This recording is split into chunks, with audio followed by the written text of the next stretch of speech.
Hello everyone, मैं नीरज देव और आप सभी का स्वागत है मेरे यूट्यूब चैनल देव ट्यूटोरियल यूपीएससी गाइडर पे। ये यूपीएससी का जो मेंस का पेपर चल रहा है उसका जीएस पेपर सेकेंड है। इसमें देखते हैं किस तरह क्वेश्चन पूछे गए हैं। देखिए क्वेश्चन फर्स्ट है, विभिन्न समितियों द्वारा सुझाए गए एवं एक राष्ट्र एक चुनाव के विशिष्ट संदर्भ में चुनाव सुधारों की आवश्यकता का परीक्षण करें। पूरे 150 शब्दों में लिखने थे। Examine the need for electoral reforms as suggested by the various committees with particular references to one nation one election. देखो, वन नेशन वन इलेक्शन तो आप जानते हो कि हमेशा से न्यूज में रहा है। सरकार ये चाहती है कि one nation one election organise हो देश में। मतलब कि जो राज्यों का जो विधानसभा का चुनाव होता है, लेजिस्लेटिव असेंबली का इलेक्शन जो होता है, और लोकसभा का जो जनरल इलेक्शन होता है, वो दोनों एक साथ हो, है ना। तो इसको कराने की सरकार सोच रही है, तो इससे क्वेश्चन पूछ लिया गया था। ठीक है, तो और इसमें जो है कौन कौन सी जो कमिटियाँ इंपॉर्टेंट है उससे संबंधित उसको आपको लिखना था। ठीक है, नेक्स्ट क्वेश्चन है कि एक्सप्लेन लोक अदालत तथा मध्यस्थता अधिकरण की व्याख्या कीजिए तथा उनमें अंतर स्पष्ट कीजिए। क्या ये दीवानी तथा आपराधिक दोनों प्रकृति के मामलों पर विचार करते हैं। देखो, लोक अदालत हमेशा से काफ़ी इंपॉर्टेंट है, आपने पढ़ा होगा तो प्रीलिम्स के लिए भी और मेंस के लिए भी काफ़ी इंपॉर्टेंट है लोक अदालत। जैसे है ना, आपने जब भी जुडिशरी पढ़ोगे तो उसमें ये सब चीज़ें आती हैं, लोक अदालत और आर्बिट्रेशन ट्रिब्यूनल। तो ये भी जो लोक अदालत और आर्बिट्रेशन जो ट्रिब्यूनल्स हैं, इन दोनों के बीच में जो है आपको डिफरेंसेस क्या है, किस तरह के ये इनका वर्किंग है, किस तरह क्रिमिनल केसेस कौन लेता है, कौन कितना लिमिटेशन है केसेस पे, तो ये लिखना था आपको। नेक्स्ट क्वेश्चन है, कैबिनेट प्रणाली के विकास के परिणाम स्वरूप व्यवहारिक रूप से संसदीय सर्वोच्चता हाशिए पर चली गई है, स्पष्ट कीजिए। The growth of cabinet system has practically resulted in the marginalization of the parliamentary system, parliamentary supremacy. Elucidate। देखो, इसमें जो है ना कैबिनेट सिस्टम जो है, तो कैबिनेट सिस्टम एक तरह देखा जाए तो ये कह रहे हैं कि जो कैबिनेट सिस्टम है, जो कैबिनेट प्रणाली है, उसका जो डेवलपमेंट है उसमें जो है एक तरह से ये जो व्यवहारिक रूप से जो संसदीय सर्वोच्चता है ये हाशिए पे आके चली गई है, तो इसके बारे में आपको लिखना था। और नेक्स्ट क्वेश्चन देखो कैग से है, नियंत्रक एवं महालेखा परीक्षक कर्तव्य केवल व्यय की वैधता सुनिश्चित करना ही नहीं बल्कि उसका औचित्य भी सुनिश्चित करना है। The duty of the controller and auditor general is not merely to ensure the legality of expenditure but also is propriety. तो ये क्या क्वेश्चन है, काफ़ी इंपॉर्टेंट, हमेशा से न्यूज में रहता ही। स्थानीय स्तर पर सुशासन प्रदान करने में स्थानीय निकायों की भूमिका का विश्लेषण कीजिए और ग्रामीण स्थानीय निकायों को शहरी स्थानीय निकायों में विलय करने के फायदे और नुकसान को स्पष्ट कीजिए। Analyse the role of local bodies in providing good governance at the local level and bring out the pros and the cons margins the rural local bodies with the urban local bodies. अब इसमें देखो, जो good governance है local level पे, उसके बारे में आपको एक्सप्लेन करना था, लिखना था। और जो एक तरह से आप लोग कहते हो ना, गुड गवर्नेंस क्या है, इसकी भूमिका क्या है, मतलब लोकल लेवल पे, पंचायत लेवल पे या नगर पंचायत पे, यहाँ पे जो लोकल हम लोग गुड गवर्नेंस की बात करते हैं, तो वहाँ पे इसके क्या रोल है हमारे सोसाइटी में, तो उसको लिखना था। कतिपय आवश्यक सार्वजनिक मुद्दों से संबंधित होने के कारण सार्वजनिक चैरिटेबल ट्रस्टों में भारत के विकास को अधिक समावेशी बनाने का सामर्थ्य है। टिप्पणी कीजिए। Public charitable trust have the potential to make India development more inclusive as they related to certain vital public issues. Public charitable trust, इसके बारे में आपको आपने पढ़ा होगा, इसके बारे में लिखना था, पब्लिक चैरिटेबल ट्रस्ट। निर्धनता और कुपोषण एक विषाक्त चक्र का निर्माण करते हैं जो मानव पूंजी निर्माण पर प्रतिकूल प्रभाव डाल रहा है। इस चक्र को तोड़ने के लिए क्या कदम उठाए जा सकते हैं। पॉवर्टी एंड माल न्यूट्रिशन, है ना, गरीबी। देखो, पॉवर्टी से तो क्वेश्चन तो हर बार एक क्वेश्चन रहता है, एक कम से कम एक क्वेश्चन तो रहता है पॉवर्टी से, है ना। तो poverty and mall nutrition creates a various cycle adversely affecting human capital formation. होता है जब गरीबी है और माल न्यूट्रिशन है देश में, तो ह्यूमन कैपिटल फॉर्मेशन में जो है इफेक्ट डालेगा नहीं, वो भी एडवर्स इफेक्ट डालता है ना। हमारे यहाँ जैसे कि बहुत सारे जो नौजवान हैं या जो बहुत सारे बच्चे हैं जिनको गरीबी के कारण या गरीबी के कारण उन्हें भोजन नहीं मिल पाता है, ठीक से काम नहीं मिल पाता, या उनमें स्किल्स डेवलप करने में प्रॉब्लम होती है। तो एक तरह से ह्यूमन कैपिटल फॉर्मेशन में कमी तो आती ही है।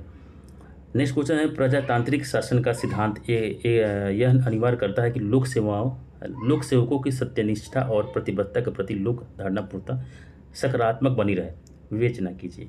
The doctrine of the democratic governance make it necessary that the public perceptions of the integrity and commitment of civil servants become absolutely positive. Discuss है ना, डॉक्ट्रिन ऑफ डेमोक्रेटिक गवर्नेंस, इसके बारे में आपको लिखना था। नेक्स्ट क्वेश्चन है, पश्चिम भारत को चीन की आपूर्ति श्रृंखला पर निर्भरता कम करने के लिए एक विकल्प के रूप में और चीन के राजनीतिक और आर्थिक प्रभुत्व का मुकाबला करने के लिए एक रणनीतिक सहयोगी के रूप में बढ़ावा दे रहा है। उदाहरणों के साथ इस कथन की व्याख्या कीजिए।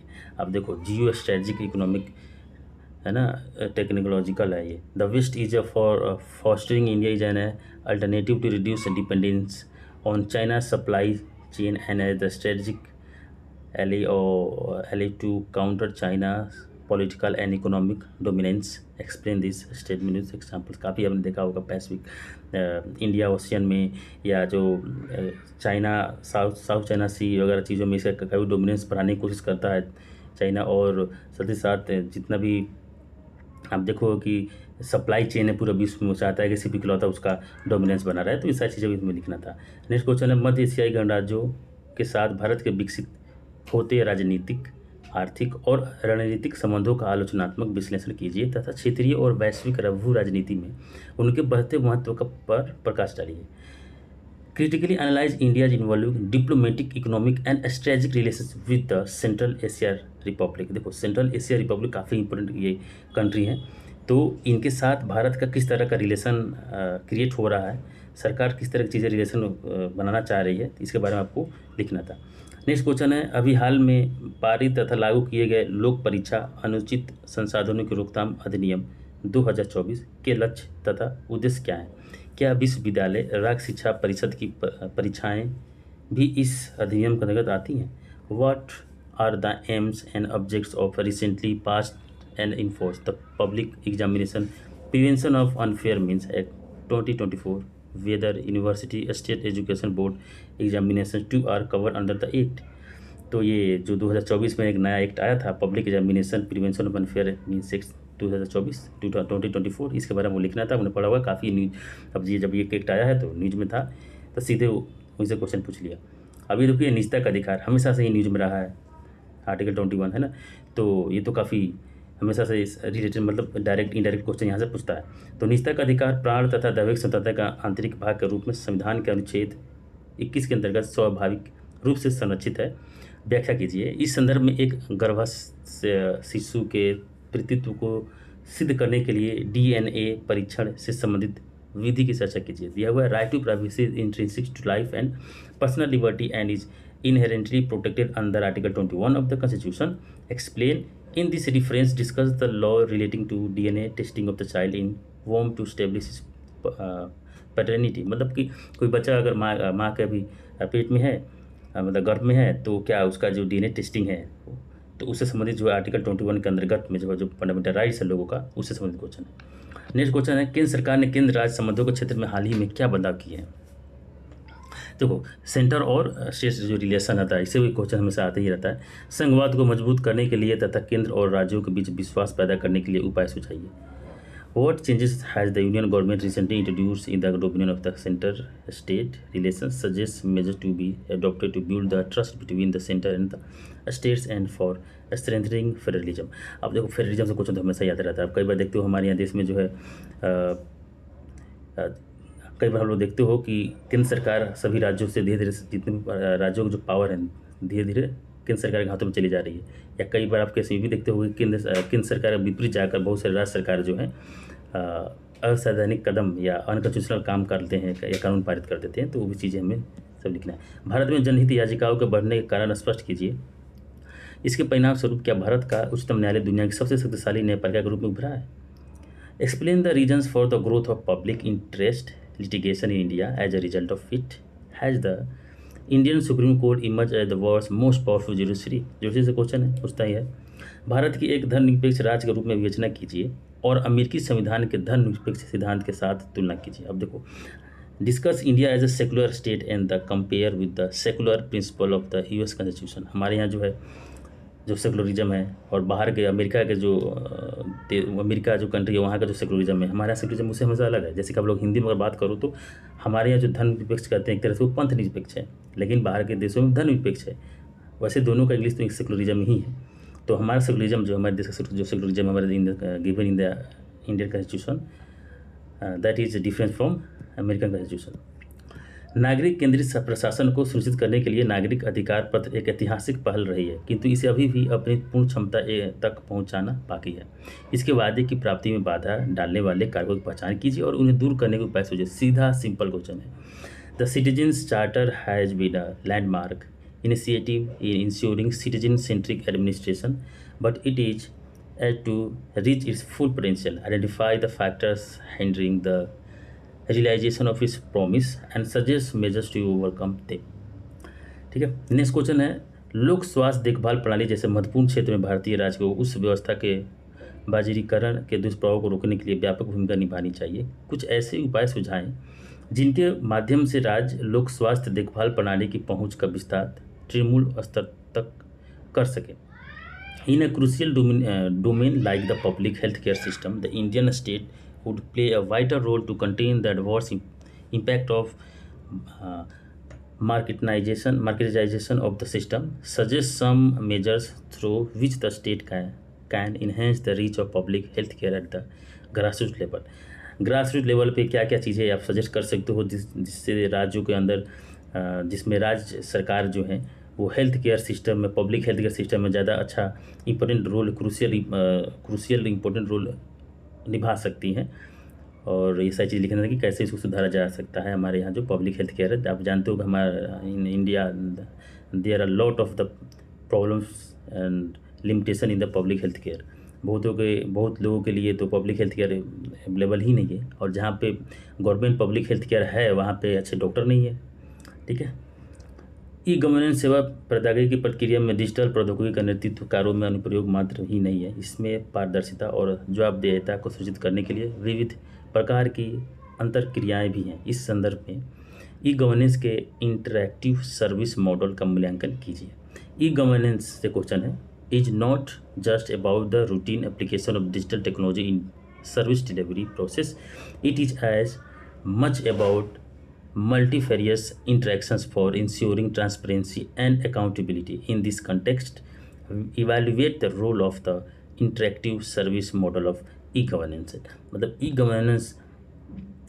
जो ई गवर्नेंस है उसका इंटरेक्टिव सर्विस मॉडल के बारे में आपको इसके कंटेक्स्ट में जो है वो लिखना था। आतंकवाद, नेक्स्ट क्वेश्चन है,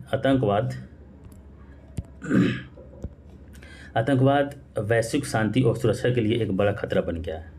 अंतर्राष्ट्रीय स्तर पर इस खतरे को, सिक्योरिटी क्वेश्चन है ये, खतरे को संबोधित करने और कम करने में संयुक्त राष्ट्र सुरक्षा परिषद की आतंकवाद विरोधी समिति और इससे संबंधित निकायों की प्रभावशीलता का मूल्यांकन कीजिए।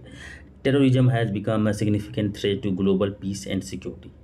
Evaluate the effectiveness of the United Nations Security Council Counter Terrorism Committee and its associated body in addressing and mitigating this threat at the international level. अब देखो, टेररिज्म वगैरह के बारे में आपको, टेररिज्म से सब चीज़ें आपको एक्सप्लेन करना था, और इसमें जो CTC जो कमेटी बनी हुई है इसके बारे में आपको चीज़ें लिखना था, और इसके दोनों पक्ष लिख सकते थे। जैसे कि अभी तक भी इंडिया में टेररिज्म का जो डिफिनीशन है वो है ही नहीं सटीक, तो ये सारी चीज़ें हम लिख सकते थे इसमें। नेक्स्ट क्वेश्चन है, वैश्विक व्यापार और ऊर्जा प्रवाह पर ध्यान केंद्रित करते हुए भारत के लिए मालदीव के भू राजनीति और भू रणनीतिक महत्व पर चर्चा कीजिए। काफ़ी इंपॉर्टेंट है। देखो, साउथ एशिया का जो कंट्री है उससे रिलेटेड काफ़ी आज के टाइम में क्वेश्चन पूछे जाते हैं, अभी कई सालों तक पूछे जाएंगे, क्योंकि ये काफ़ी इंपॉर्टेंट एरिया है फॉर द इंडिया।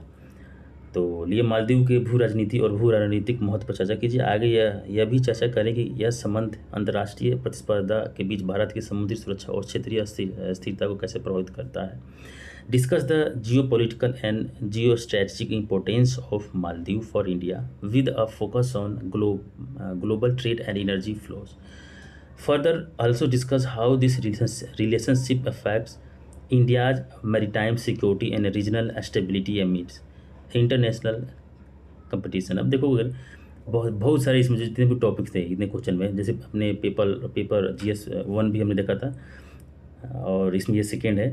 तो अब देखोगे कि बहुत सारे टॉपिक डायरेक्टली इनडायरेक्टली रिपीटेड होता है ना। तो इसमें इतना ही, नेक्स्ट पेपर में आप देखते हैं क्या क्या क्वेश्चन है। Thank you.